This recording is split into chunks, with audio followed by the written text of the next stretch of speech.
Hello students, मैं उसी आशीष Kedia and इस लेक्चर में हम लोग आ चुके हैं कंप्यूटराइज्ड अकाउंटिंग के पार्ट नंबर 3 पर, जिसमें क्या बात करने वाले हैं सर? हम अपने बात करने वाले हैं कि बिजनेस में स्प्रेडशीट का क्या काम है। पार्ट 2 में हमने आपसे स्प्रेडशीट की बात करी थी। अभी इसका बिजनेस में क्या यूज है वो अपने पढ़ने वाले हैं।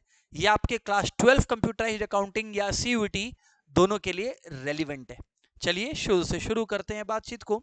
सुनिए, सबसे पहले लर्निंग ऑब्जेक्टिव्स यहाँ हम लोग क्या सीखने वाले हैं, क्योंकि अकाउंटिंग का पार्ट है आफ्टर ऑल। हम लोग यहाँ सीखने वाले हैं कि कैसे स्प्रेडशीट की मदद से हम लोग एम्प्लॉइज का सैलरी कैलकुलेशन कर सकते हैं, मतलब payroll accounting. Sir, payroll accounting का क्या मतलब होता है? एम्प्लॉइज का हिसाब कैलकुलेट करना, एम्प्लॉइज की सैलरी कैलकुलेट करना ही पेरोल अकाउंटिंग है। एक ऑर्गेनाइजेशन को अपने असेट्स पर डिप्रिसिएशन चार्ज करना होता है, अलग अलग मेथड्स पढ़ने वाले हैं, और लोन रिपेमेंट कैसे कैलकुलेट होता है, इंटरेस्ट कैसे कैलकुलेट होता है लोन्स पर, ये अपने सीखने वाले हैं। ठीक है, तो चलिए शुरू से शुरू करते हैं। ये फर्स्ट पार्ट क्या है? इंट्रोडक्शन है, जो हम लोगों ने लास्ट क्लास में पढ़ा था उसका। लास्ट क्लास मतलब पार्ट 2 में। In the previous chapter, we have learned about the spreadsheet and its features that can be used in the business application. In this chapter, we shall discuss the application of spreadsheet to payroll accounting and asset management and loan repayment. मतलब 3 important areas। अगर exam में आना चाहे तो ये लोग यही दे सकता है, where can spreadsheet not be used। ये 3 में तो यूज हो सकता है, पेरोल अकाउंटिंग, असेट मैनेजमेंट मतलब डिप्रिसिएशन कैलकुलेशन, और लोन रिपेमेंट कैलकुलेशन। इन तीनों जगह तो स्प्रेडशीट पक्का यूज हो सकता है। चलो आगे बढ़ते हैं। पेरोल अकाउंटिंग क्या है? इसमें सबसे पहले यह बताया गया है कि हर इंप्लॉय को सैलरी मिलती है, पर वो सैलरी फिक्स्ड होने के साथ साथ वेरिएबल भी होती है। फॉर एग्जाम्पल, किसी की बेसिक सैलरी है 30,000 पर मंथ। अब वो कितने दिन आया ये भी तो देखना पड़ेगा, कि बस आप उसको 30,000 पर मंथ बोल दिए हो तो अब 30,000 ही दोगे। सर, बात तो सही है, अगर एक्स्ट्रा काम किया है तो एक्स्ट्रा पे करोगे, कम काम किया है तो सैलरी डिडक्ट करोगे।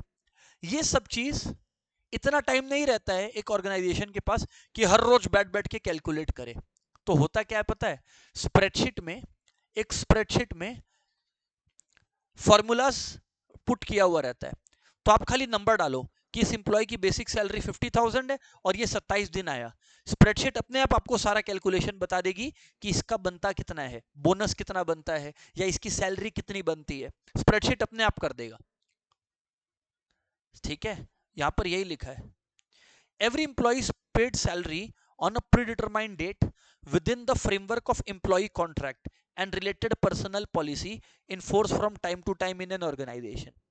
The computation of salary payment is based on the number of days an employee has worked, rate per grade of pay, rate of applied allowances and deductions to be made therefrom. Sir नहीं समझे कि जो salary पे करते हैं एक employ को, वो डिपेंड करता है कि वो महीने में कितने दिन काम करने आया, वो किस ग्रेड पर है। किस ग्रेड पर है मतलब लेवल ए ऑफिसर है, लेवल बी ऑफिसर है। गवर्नमेंट में ऐसा अलग अलग ग्रेडिंग सिस्टम होता है, या कंपनीज में, तो वो किस ग्रेड पे है। तीसरी बात, रेट ऑफ अप्लाइड अलाउंसेस। अब स्टूडेंट्स एक एग्जांपल देता हूं। एक अलाउंस होती है जिसको बोलते हैं डियरनेस अलाउंस। ये क्यों दिया जाता है? ये सैलरी के ऊपर दिया जाता है। पता है क्यों? चीजों का दाम बढ़ रहा है, महंगाई बढ़ रही है, तो वो महंगाई के साथ साथ उसकी सैलरी एडजस्ट होनी चाहिए। तो डियरनेस अलाउंस वो काम करता है। इसको महंगाई भत्ता भी बोलते हैं, कॉस्ट ऑफ लिविंग को एडजस्ट करने के लिए। And deductions to be made therefrom. Deductions किस बात का डिडक्शन सर? एक एम्प्लॉय ने अपनी सैलरी के अगेंस्ट कुछ एडवांस पहले से ही ले रखा है, तो वो एक डिडक्शन हो गया। एम्प्लॉय को गवर्नमेंट के रूल के अगेंस्ट कुछ प्रोफेशनल टैक्स जमा करना पड़ता है, सैलरीड लोगों को कुछ टैक्स जमा करना पड़ता है, तो वो भी उसकी सैलरी से डिडक्ट होगा। यही है deductions to be made therefrom. सही है सर। अब सैलरी बिल में क्या क्या होता है, क्या क्या होना चाहिए, वेरी इंपॉर्टेंट फॉर एमसीक्यू, ध्यान दीजिए। इंप्लॉय नंबर, जैसे आधार कार्ड नंबर होता है वैसे इंप्लॉय का नाम, अटेंडेंस कि ये इस दिन आया इस दिन आया, बेसिक पे मतलब जैसे मान लो 30,000 पर मंथ है। फिर एप्लीकेबल डियरनेस अलाउंस, महंगाई भत्ता and deductions to be made, ये सारा डेटा अवेलेबल रहना चाहिए। मान लो कि डिडक्शन है 5%, सरकार का रूल है 5% टैक्स, तो डिडक्शंस वाले कॉलम में फॉर्मूला में अपने 5% लिखा हुआ रहता है। पीरियोडिक पेरोल कंप्यूटेशन, मतलब हर महीना ये कैलकुलेशन होता है। पेरोल मतलब salary. The payroll computation includes the calculation of various earnings and deduction heads which are to be derived from basic values such as salary, number of days under leave without pay. Leave without pay, LWP का full form क्या है, exam में आ सकता है, as simple as that, leave without pay। मतलब जहां आप absent थे और आपको एबसेंट होने का कुछ पेमेंट नहीं मिलेगा, लीव विदाउट पे बोलते हैं उसको। मान लो 30 दिन होता है मंथ में, 2 दिन है लीव विदाउट पे, मतलब वो 2 दिन आप मिस किए तो अपने रिस्क पर कीजिए, कंपनी आपको उसका पैसा नहीं देगी।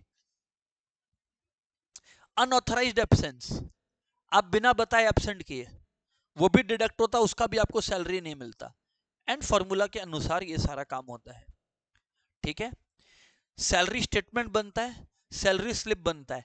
हाँ, अगर आपके घर में कोई भैया है, दीदी है या पेरेंट्स है जो जॉब करते हैं, तो आप देखोगे उनको सैलरी स्टेटमेंट और सैलरी स्लिप मिलता है। और generation of advice to bank, क्योंकि कंपनी बैंक को ऑटोमेटिक डिटेल दे देती है कि भाई इस इंसान का इतना पेमेंट जाना है।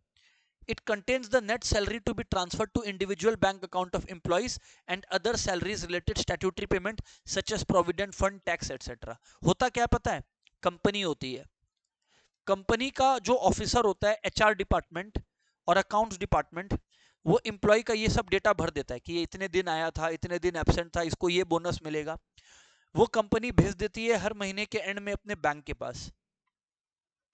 बैंक उसको प्रोसेस करके अकॉर्डिंगली एम्प्लॉय के अकाउंट में पैसे जमा कर देती है। समझ आ गया? चलिए, अब मैं आपको पेरोल के कंपोनेंट्स बताता हूं, मतलब क्या क्या पेमेंट्स होते हैं। इधर ध्यान से सुनिए। अर्निंग्स, अर्निंग्स के अंदर क्या क्या आते हैं सुन लीजिएगा। याद रखिए, एक ही फुल फॉर्म अभी तक याद हुआ है, LWP, leave without pay, leave without pay. अब देखिए अर्निंग्स के अंदर क्या क्या आते हैं। सबसे पहले बीपी, ब्लड प्रेशर नहीं, बेसिक पे। It is the pay in the pay scale. जैसे फॉर एग्जांपल मैं देता हूं कि मान लो कि कोई जूनियर प्रोफेसर है, मतलब कोई जस्ट अभी किसी कॉलेज में एज अ प्रोफेसर ज्वाइन किया है, एग्जांपल दे रहा हूं, तो मान लीजिए उसकी बेसिक पे अगर 30,000 पर मंथ है, जस्ट सेइंग, ये रियल फिगर नहीं है, तो ये 30,000 पर मंथ हो गया बेसिक पे, ग्रेड पे। अब मान लो जैसे जैसे 3 साल 4 साल 5 साल होते जाता है, आपका ग्रेड अप हो जाता है, तो जो आपका बेसिक पे है ना, आपके ग्रेड के अनुसार आपका जो बेसिक पे है उसमें कुछ अमाउंट ऐड होते चला जाता है ना, ग्रेड पे बोलते हैं। समझ आ गया? बेसिक पे ग्रेड पे हो गया। फिर डियरनेस पे, डियरनेस पे किस लिए दिया जाता है? फॉर कॉस्ट ऑफ लिविंग, महंगाई हो रही है तो उसको डियरनेस अलाउंस बोलते हैं। ये ग्रेड पे और बेसिक पे के साथ ऐड होता है, डियरनेस पे। ये डियरनेस पे डियरनेस अलाउंस का एक पार्ट है, which has been declared and deemed to have been merged with basic pay। इसको बेसिक पे के साथ मर्ज किया हुआ माना जाता है। नहीं समझे? एक होता है महंगाई का बढ़ जाना और एक होता है प्रेजेंट महंगाई। तो कंपनी जो भी बेसिक पे डिसाइड करती है वो प्रेजेंट महंगाई को कंसिडर करके डिसाइड करती है। तो डियरनेस पे माना जाता है कि बेसिक पे में ऑलरेडी इंक्लूडेड है। अब फ्यूचर में जब महंगाई बढ़ेगी तो फिर एक्स्ट्रा कंपोनेंट डियरनेस अलाउंस के अंदर आता है। समझ गए ना? मान लीजिए बेसिक पे 30,000 है 2026 में, सो बच्चे 2026 में अगर 30,000 है तो माना जा रहा है कि 2036 का प्राइस तो इसमें ऑलरेडी इंक्लूडेड है, 2026 के महंगाई को देखकर ये डिसाइड हुआ है। अब फ्यूचर में 2027 में और महंगाई हुई तो इसमें मान लो 2000 ऐड किया गया, तो वो एक्स्ट्रा पोर्शन डियरनेस अलाउंस में काउंट होता है। It is a compensation for erosion in the purchasing power of wage earner due to price rise। तो एग्जाम में एमसीक्यू आ सकता है, it is the compensation for erosion in the purchasing power. 2026 में जो consumer का purchasing power था, जितने goods consumer 2026 की सैलरी में खरीद सकता था, 2027 में भी खरीद सके, उसके लिए उसकी सैलरी कितनी होनी चाहिए? जितने से बढ़नी चाहिए उसको बोलते हैं डीए, डियरनेस अलाउंस। अच्छा, हाउस रेंट अलाउंस क्या होता है स्टूडेंट्स? अब मान लो आप अपना घर छोड़ के किसी और सिटी में जॉब कर रहे हो, तो वहां आपको रहने के लिए जगह चाहिए कि नहीं? तो वहां जो लगभग रेंट चल रहा होगा उस लोकेलिटी में, आपको वो हाउस रेंट अलाउंस मिल जाता है, जिससे आप अपना रेंट अफोर्ड कर पाए। ट्रांसपोर्टेशन अलाउंस आपकी ट्रेवलिंग के लिए है एक जगह से दूसरे जगह, और कोई भी तरीके की अर्निंग जैसे मेडिकल अलाउंस, एडुकेशन अलाउंस जो कंपनी पे करती है। अब आते हैं डिडक्शंस। आपकी सैलरी कंप्यूट होने में ये सारी चीजें ऐड होती है, प्लस का रोल प्ले करती है, डिडक्शंस माइनस का रोल प्ले करते हैं। अब कुछ स्टेट्स बोलते हैं, कुछ स्टेट गवर्नमेंट्स बोलती हैं, स्टेट गवर्नमेंट्स, कि भाई इंप्लॉय को प्रोफेशनल टैक्स देना है, तो जो भी प्रोफेशनल टैक्स देना है वही यहां पर लिखा है, it is a statutory deduction according to the legislature of the state government. ये हो गया प्रोफेशनल टैक्स। और पीएफ, प्रोविडेंट फंड का deduction, it is a statutory deduction as part of social security, it is decided by the government under the provident fund act। इसमें क्या होता है class, कुछ अमाउंट आपकी सैलरी से डिडक्ट होते जाते हैं, एक लंबे सर्विस के बाद 5 साल 10 साल के बाद आपका कोई इमरजेंसी आ गया, कोई मेडिकल इलनेस आ गया, या रिटायरमेंट का समय आ गया, तो आपको वो जो भी पैसा जमा होता है प्रोविडेंट फंड अकाउंट में, वो आपको कंपनी दे देती है। TDS, tax deduction at source, ये इंप्लॉइज का बहुत बड़ा दुख है। सर क्या दुख समझे नहीं, टीडीएस क्या हुआ सर नहीं समझे? स्टूडेंट्स, मैं अपना इंस्टीट्यूट रन करता हूं, केडिया क्लासेस। मेरे केस में क्या होता है, मुझे बच्चों से फीस मिलता है। अब सरकार बोलती है कि भाई केडिया क्लासेस आप डिसाइड करिए कि आपका इनकम कितना है और उस अनुसार आप हमें टैक्स जमा करिए। ये हो गया टैक्स। टीडीएस में क्या होता है, अब मान लीजिए हमारे साथ कोई टीचर्स काम करते हैं, ठीक है ना, जो हमारे पेरोल पे, मतलब जिन्हें मैं सैलरी देता हूं, वो लोग इंप्लॉइज है। अब गवर्नमेंट मुझे बोलता है कि उनका सैलरी जो है आपको पहले से पता है, तो उनका इनकम आपको पहले से पता है, उनके इनकम पे जो टैक्स होता है वो उनको देने मत बोलिए, उनका टैक्स आप डिडक्ट करके हमें पहले ही दे दीजिए और उनको बचा हुआ अमाउंट दीजिए। सो मान लीजिए मैं किसी इंप्लॉय को अगर 50,000 देता हूं, उसके इनकम पर टैक्स आता है 10,000, तो वो इंप्लॉय डिडक्ट नहीं करके जमा करेगा, मैं इंप्लॉय को दूंगा ही 40,000 और उसके नाम पे 10,000 सरकार को जमा कर दूंगा।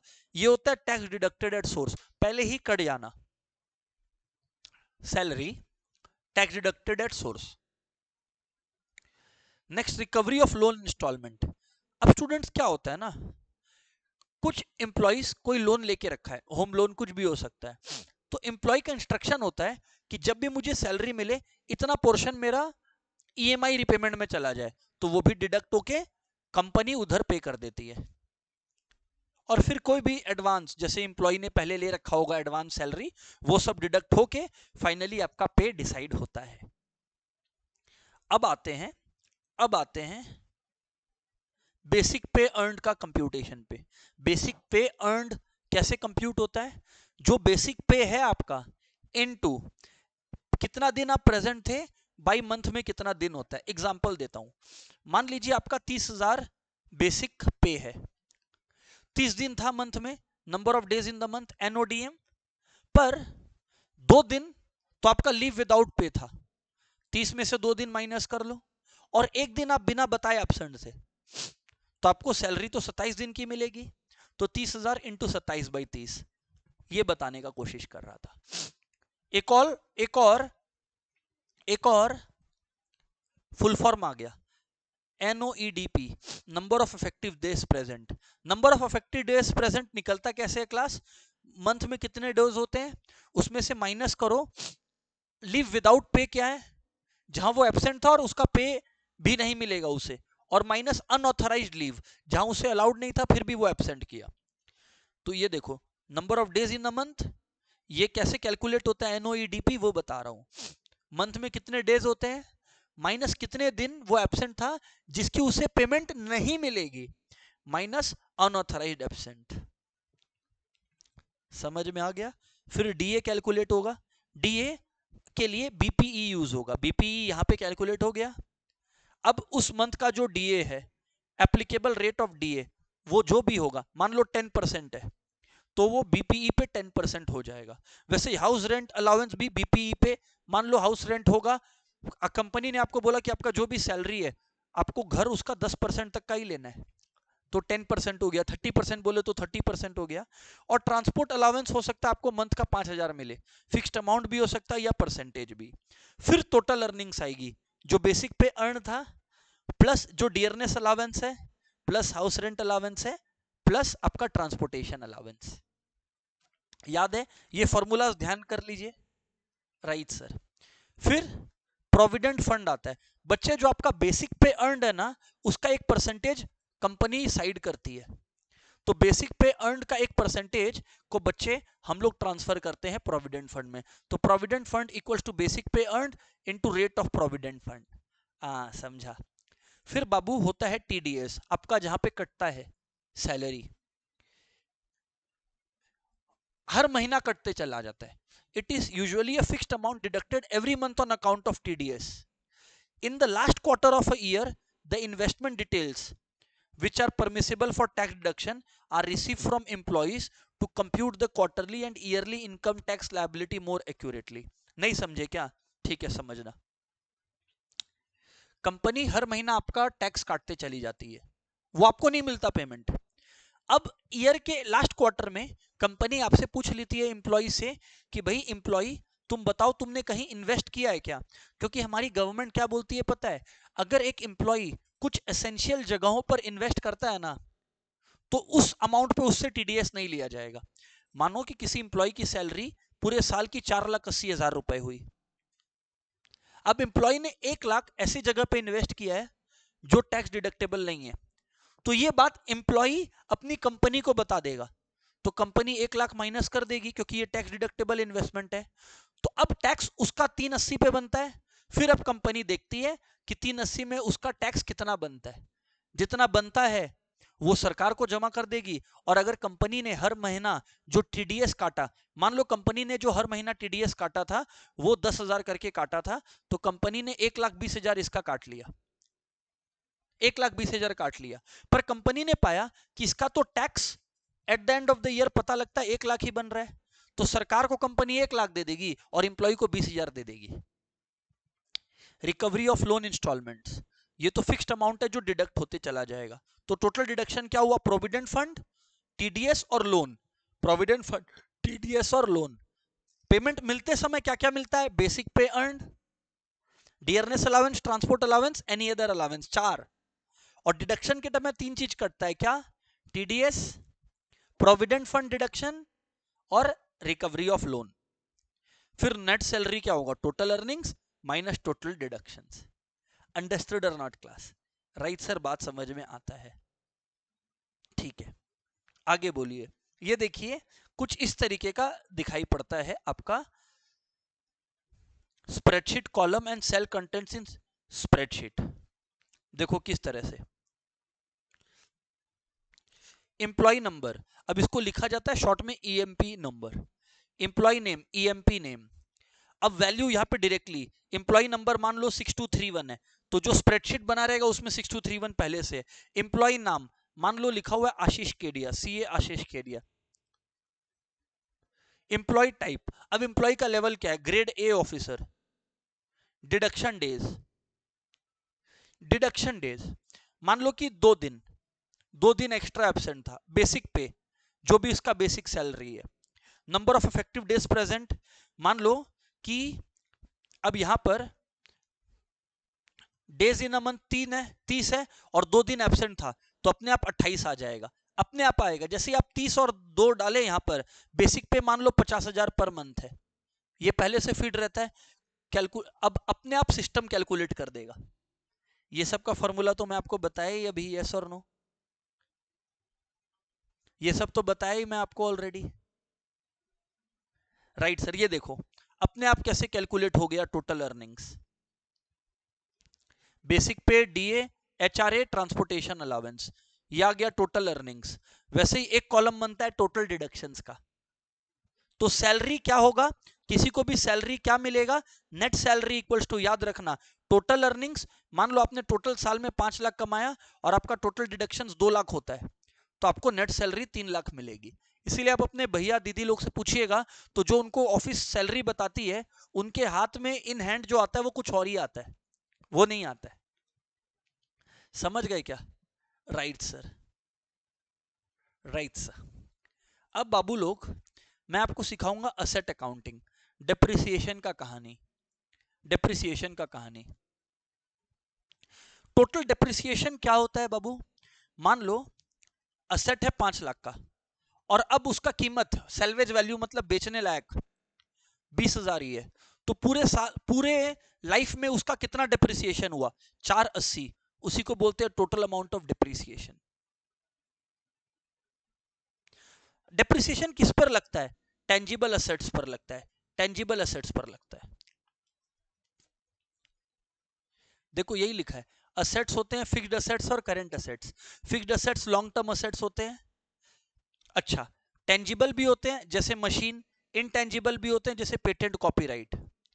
अब याद रखना एक और बात बहुत इंपॉर्टेंट है फॉर एमसीक्यू, लैंड पर डेप्रिसिएशन नहीं लगता, very important.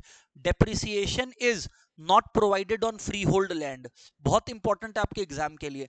Free hold land पर डेप्रिसिएशन नहीं लगता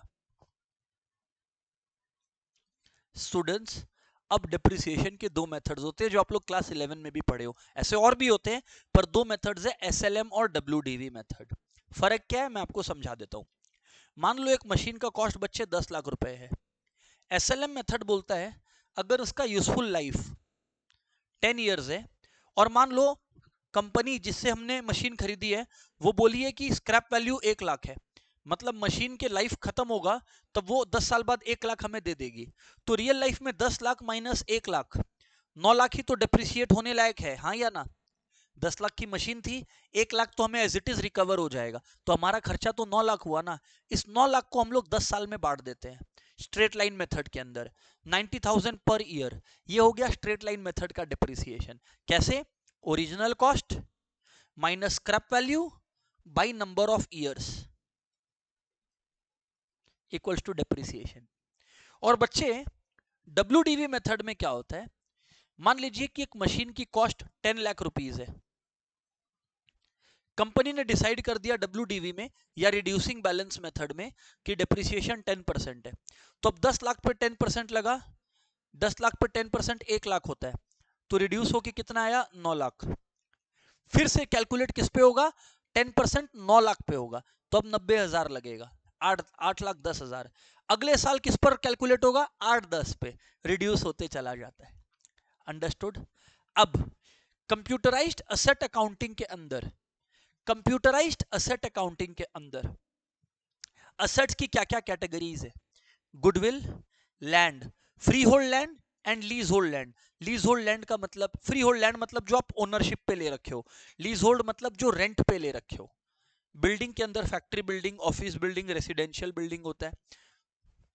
plant machinery, furniture, vehicle, capital work in progress, others. Companies act list the rate of depreciation. ये जो अलग अलग असेट का क्लासेस है ना, कंपनीज एक्ट में सबका डिप्रिसिएशन का रेट लिखा हुआ है, और वो obviously prescribe rates are different under two methods. मतलब एसएलएम में जो डिप्रिसिएशन रेट होगा डब्ल्यूडीवी में नहीं होगा। और अब तो कंपनीज एक्ट 1956 नहीं 2013 चलता है, ठीक है। पर अगर एग्जाम में आया 1956 का कौन सा शेड्यूल, तो शेड्यूल 14 में रेट्स ऑफ डिप्रिसिएशन लिखा हुआ है। स्ट्रेट लाइन मेथड मैंने आपको बता ही दिया। इसमें मशीन का कॉस्ट पहले कैलकुलेट होता है, एक्विजिशन कॉस्ट। इसमें मशीन को जो आप खरीदा वो, और मशीन को रेडी टू यूज बनाने के लिए कोई भी खर्चा, मान लो जहां से खरीदा वहां से ट्रांसपोर्टेशन का खर्चा, जो यहां पर आया वो मशीन को इरेक्ट करने का। जैसे आप एसी मंगाते हो तो एसी लगाने का भी चार्जेस होता है कि नहीं होता है? सर एसी लगाने का भी चार्जेस होता है। वो सारे खर्चे क्लास इसमें ऐड होते चले जाते हैं। तब आता है एक्विजिशन कॉस्ट। और फिर बच्चे टोटल डेप्रिसिएबल अमाउंट आता है। मान लो एक मशीन को आपने 10 लाख में एक्वायर किया, पर आप उसको बेचोगे 1 लाख में, तो सेल्वेज वैल्यू हो गया 1 लाख। तो इसका मतलब टोटल डेप्रिसिएबल अमाउंट कितने का हुआ? 9 लाख रुपए का हुआ, ये सर नो। अब जितने साल तक बांटना है वो कर दो। तो जैसे मैं बोल रहा हूं, मान लीजिए मशीन को खरीदने का, उसको ट्रांसपोर्ट करके यहां लाने का, उसको इरेक्ट करवाने का खर्चा हमारा बाबू 10 लाख लगा। सैल्वेज वैल्यू मतलब उसकी जिंदगी खत्म होने पर हमें गारंटी मिली है कि 1 लाख मिल जाएगा बेच के, तो 9 लाख ही तो डिप्रिसिएबल अमाउंट है। अब वो 10 साल तक यूज होगा, तो 9 लाख बाई 10 यानी कि पर ईयर का डिप्रिसिएशन हो गया 90,000। और अगर रेट करना है, रेट ऑफ डिप्रिसिएशन, तो रेट ऑफ डिप्रिसिएशन क्या है देखो, 90,000 डिप्रिसिएशन और टोटल डिप्रिसिएबल अमाउंट कितना है, 9 लाख रुपया इंटू 100, तो ये आ गया कितना, 10% आ गया। हाँ या ना बोलो, समझ गए ना? खरीदने का दाम माइनस सेल्वेज वैल्यू होता है टोटल डिप्रिसिएबल अमाउंट। समझ गए? खरीदा आपने 10 लाख में, बेचोगे 1 में, तो जो 9 है वही तो पूरे जिंदगी में डिप्रिशिएट करोगे, 10 साल तक करोगे, तो हर ईयर 90,000 करोगे। रेट क्या होगा, 90,000 बाई 9 लाख इंटू 100, यानी कि 10% रेट ऑफ डिप्रिसिएशन है। स्टूडेंट्स, नेक्स्ट पोर्शन है लोन रिपेमेंट शेड्यूल से रिलेटेड। बच्चे मान लीजिए कि मैंने एक घर लिया है, ठीक है? अब ये तो जरूरी नहीं है ना कि मैं पूरे घर का पैसा एक साथ दूं, मैं बैंक से लोन लेता हूं। अब मैं जब लोन लिया, तो जब मैं लोन को रिपे करूंगा, 2 कंपोनेंट्स होगा रिपेमेंट के समय, प्रिंसिपल और एक इंटरेस्ट, क्योंकि बैंक मुझसे इंटरेस्ट चार्ज करेगा। अब हर मंथ कितना आपको ईएमआई पे करना है, यह भी आपको एक्सेल या स्प्रेडशीट बता सकता है। फंक्शन जो यूज होगा बहुत इंपॉर्टेंट है, लिख लीजिए पीएमटी, एमसीक्यू के लिए सबसे इंपॉर्टेंट क्वेश्चन पीएमटी। अभी आएगा नीचे, बट उसके पहले ही मैं आपको बता दिया, ठीक है? मान लो आपको जानना है कि अगर हम कुछ पैसा पहले ही एडवांस में दे दिए तो मेरा लोन कितना बच जाएगा, वो सारा कैलकुलेशन स्प्रेडशीट आपको करके दे सकता है, ठीक है? तो जैसा कि आपको पता है, लोन एक बोरोड मनी है, इसको रिपे किया जाता है along with the rate of interest, ठीक है? The loan is repaid through a number of periodic repayment installments over the loan repayment period, usually monthly, इसीलिए तो नाम है क्या, EMI. Very important, computation of repayment installments is an iterative, मतलब एक continuous process है। एक्सेल में एक फंक्शन है, याद रखना, पीएमटी। लोन के टाइम पे, लोन रिपेमेंट के टाइम पे कौन सा फंक्शन काम आता है, बोलो, पीएमटी फंक्शन। क्लास कौन सा फंक्शन, पीएमटी फंक्शन। अब पीएमटी फंक्शंस के क्या क्या पैरामीटर्स है, इधर यहां पर ध्यान दीजिए। रेट, बच्चे रेट होता है इंटरेस्ट रेट पर period for the loan. Example दू, मान लो लोन का इंटरेस्ट रेट है, सिंप्लिसिटी के लिए बोल रहा हूं, 12% पर एनम। तो बाबू अगर 12% पर एनम है, तो मंथली कितना हुआ, 12/12, यानी एक मंथ का हो गया 1%। तो मान लो इंटरेस्ट रेट हो गया 1%, यहां मैं मंथली लिया, एन पर। एन पर का मतलब ऐसा कितना बार ईएमआई पे करना है। मान लो मेरा जो लोन लिया हुआ है बच्चे, वो 3 साल का है, 3 साल मतलब कितने मंथ्स, 36 मंथ्स। ये याद रखिएगा कि यहां इंटरेस्ट रेट 1 मंथ का है, तो यहां 36 मंथ्स लिखा है। मान लीजिए इंटरेस्ट रेट आपने अगर 12% लिया होता, तो वो पूरे ईयर का होता, तब यहां पे ईयर्स के टर्म्स में होता 3 इयर्स। तो दोनों में यूनिट्स या पीरियड्स मैच करना चाहिए। पीवी, पीवी का मतलब होता है प्रेजेंट वैल्यू, कि आज के डेट पर कितने का लोन है आपके ऊपर। और फ्यूचर वैल्यू, फ्यूचर में आप लोन का कितना अमाउंट चाहते हो, फ्यूचर में हम चाहते हैं लोन कितना हो जाए मेरा, 0, तो वो जनरली 0 लिया जाता है। अब बच्चे टाइप, टाइप बड़ा इंपॉर्टेंट है, यहां से भी एमसीक्यू सेट हो सकता है। इधर देखो, मान लो 3 साल का लोन था, ये है ईयर 1 का एंड, ईयर 2 का एंड, ईयर 3 का एंड। अब बच्चे 3 साल तक हमें लोन रिपे करना है। ये मुमकिन है कि हम लोग जो लोन रिपे कर रहे हैं वो at the beginning of year कर रहे हैं, मतलब एडवांस पेमेंट है। तो ईयर 1 का पेमेंट ईयर 1 के बिगिनिंग में, ईयर 2 का पेमेंट ईयर 2 के बिगिनिंग में, ईयर 3 का पेमेंट ईयर 3 के बिगिनिंग में। अगर एडवांस है तो टाइप में हम लोग टाइप करते हैं 1 वैल्यू, वैल्यू 1 है for beginning, value equals to 1। पर मान लो हम लोग ईयर के एंड में रिपेमेंट कर रहे हैं, तो एंड के लिए value is equals to 0। You heard it right, you heard it right. Sir बात समझ में आता है, सर बात समझ में आता है। इतना बातचीत अगर क्लियर है, तो अब स्प्रेडशीट कैसे दिखता है ये देखो। आपको फॉर्मूलाज डालना है, loan amount, value enter directly कि कितने का लोन है आपके ऊपर, लोन डिसबर्समेंट डेट, किस दिन आपको लोन मिला, कितने समय का लोन है ये ईयर्स में मेंशन करा जाता है, 3 साल है, 25 साल है, 35 साल है, जो भी। रेट ऑफ इंटरेस्ट क्या है, फ्यूचर वैल्यू जनरली 0 होता है। और फिर देखो कौन सा फंक्शन यूज हुआ है, पीएमटी, उससे ईयरली इंस्टॉलमेंट पता लग जाएगा पीएमटी फंक्शन डालते ही।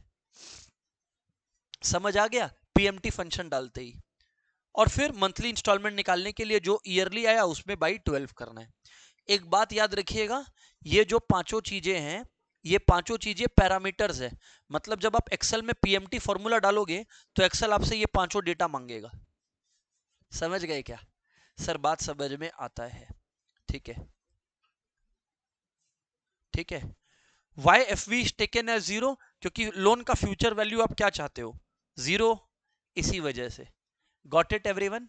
चलिए अब, सो लेट्स गो। पहला एमसीक्यू है class, which of the following in a financial function indicates interest for a period. तो इंटरेस्ट किससे कैलकुलेट होता है, रेट से। ये चेक कर लो, यहां पर लिखा हुआ भी है, एक minute. Rate shows interest rate for the period, बिल्कुल सर। नेक्स्ट है, which of the following represents total number of payments, N per. N per represents total number of payments, okay. Which category of function, PMT, ये एक financial formula है, तो financial function has been used in the formula. When extend selection is active, what is the keyboard shortcut for selecting all data up to, all data up to and, यहां पर सुनना, all data up to and including the last row। तो आपको अगर सारा data collect करना है और सिलेक्ट करना है इंक्लूडिंग द लास्ट रो, तो बच्चे उसके लिए जो फॉर्मूला है वो है कंट्रोल प्लस शिफ्ट। ठीक है, आगे बढ़ते हैं, let's go class. Which formula would result in true if C4 is less than 10 and D4 is less than 100? तो कौन सा सही होगा, ट्रू, मतलब जहां पे सही हो ये कौन सा ऑप्शन में आएगा, बात को समझना एकदम कायदे से।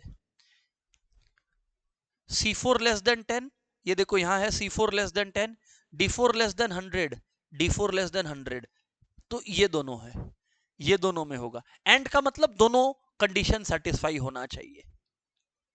Which of this is not an argument of the if function? Which of the following is not an argument of the if function? if function भी एक यूज होता है कि if this then that, तो इसमें से कौन सा एक आर्ग्यूमेंट नहीं है क्लास, यहां पर जो है वैल्यू डैश व्हेन फॉल्स, क्योंकि if वर्ड यूज होता है, व्हेन वर्ड के कुछ यूज नहीं होता if फंक्शन में। ठीक है, in what cell is the rate for PMT function? In what cell is the rate for PMT function where equals to PMT C8 C9 C10 C11 C12? अभी देखो, अभी मैंने आपको बताया, यहां पर देखो,